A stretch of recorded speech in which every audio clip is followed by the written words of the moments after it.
कामको यहाँ बक्रेलो छ है, धमाधम अब काम गर्ने कुराहरू भइराखेको छ। यहाँ हेर्नुहोस्, अब यो हाम्रो एक्जिस्टिङ डग क्यानलमा हाम्रो यहाँ चिकन र अनि वन कुखुराको लागि यहाँ ठाउँ बनिने काम हुँदैछ। तपाईँको यहाँ हेर्नुहोस्, अब हाम्रो चिकनहरू त्यहाँ छ है, अनि यहाँ हामी छाना हाल्ने काम गर्दैछौँ। पहिला यहाँ छाना थिएन है, यो काम अलिकति गाह्रो छ। यहाँ हाम्रो वन कुखुराहरू यहाँ हेर्नुहोस्, फेजन्सहरू चाहिँ हामीसँग यहाँ छ है। अनि यो तपाईँकै यो भुटानको अथवा नेपालको गोठ स्टाइलको काम भइरहेछ। यो छड्के छानो है, अलिकति अब गाह्रो छ। आउट बिल्डिङहरू धेरै चाहिने भएकोले गर्दाखेरि यो हाम्रो एउटा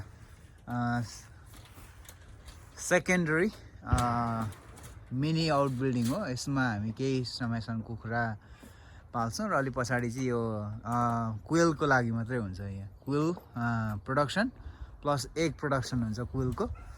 एकदमै हार्टको पेसेन्टलाई, किडनीको पेसेन्टलाई अनि तपाईँको सुगरको पेसेन्टलाई एकदमै राम्रो अर्ग्यानिक क्विलको अन्डा तपाईँले पछि यहाँबाट लगेर खान सक्नुहुनेछ है।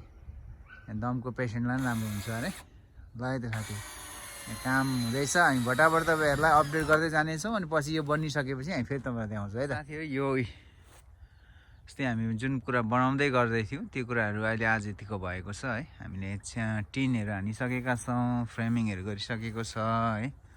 र आज अलिकति वेदर कन्डिसन राम्रो छैन, पानी पर्न लागेको भएको कारणले गर्दाखेरि हाम्रो मेसिनहरू क्लोज भइसक्यो। अब हामीले काम गर्न सकिरहेको छैनौँ र यहाँनिर धेरै कुरा गर्न बाँकी छ। अब यो सिजन चाहिँ तपाईँको sort of like green house plus chicken and the pheasants यहाँनिर चाहिँ हामी राख्नेछौँ। यहाँ तपाईँले फेजन्स देख्न सक्नुहुन्छ है। र यो चाहिँ अब फुल्ली यसलाई हामीले एक्सेस गराउनु पर्ने भएको कारणले गर्दाखेरि यहाँ हामीसँग विन्डोज डोर्सहरू पनि छ, एभाइलेबल डोर्सहरू है। र यहाँ फेजन्सको लागि यो एरिया चाहिँ यहाँनिर बनाइएको छ विशेष गरेर। अनि त्यो यतापट्टि भएको फेजन्स चाहिँ हामी यतापट्टि सार्छौँ है। अनि यहाँ सारिसके पछाडि चाहिँ यो एकदमै सेक्योर अनि राम्रो स्पट बनेछ यसको लागि, फुल्ली उड्न ओर्न हिँड्न डुल्नको लागि। र हामी विश्वास गर्छौँ यो कुराहरूले पक्कै पनि राम्रो लक्षण दिनेछ है। छानाहरू कम्प्लिट भइसकेको अवस्था होला। हामीसँग केही मात्रामा चिकनहरू पनि छ यहाँनिर, जुन चिकनहरू चाहिँ विशेष गरेर यो सो बर्डहरू भनेर पनि भनिन्छ यहाँनिर चाहिँ। अहिले हामीसँग भएको कतिवटा कुराहरूलाई वेस्ट नजाओस् भनेर हामीले यसलाई ल्याएका छौँ। यो एकदमै स्याखिने कुखुरा भन्छ यो चाहिँ। अनि यसले चाहिँ एकदमै मजाले फोहोर मैलाहरू खाने भएको कारणले गर्दाखेरि यसलाई हामीले अहिले यहाँनिर ल्याएका छौँ है। अनि अलि पछाडि हामीसँग ठुलो खालको एकदमै लोकल बोइलर भन्दा पनि गिरिराज कुखुरा, अनि एकदमै जाडोमा बस्न सक्ने र अनि ठुल्ठुलो हुने प्रजातिको हामीसँग रोड आइल्यान्ड अनि ग्रेट जायन्ट, ब्ल्याक ग्रेट जायन्टहरू आउँदैछ है।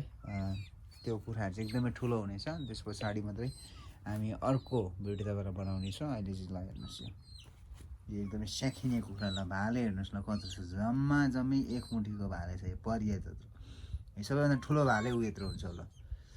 ल हेर्नुहोस्, यो भुइँमै खुट्टा छ। ल हेर्नुहोस् है। ल है त साथी, ल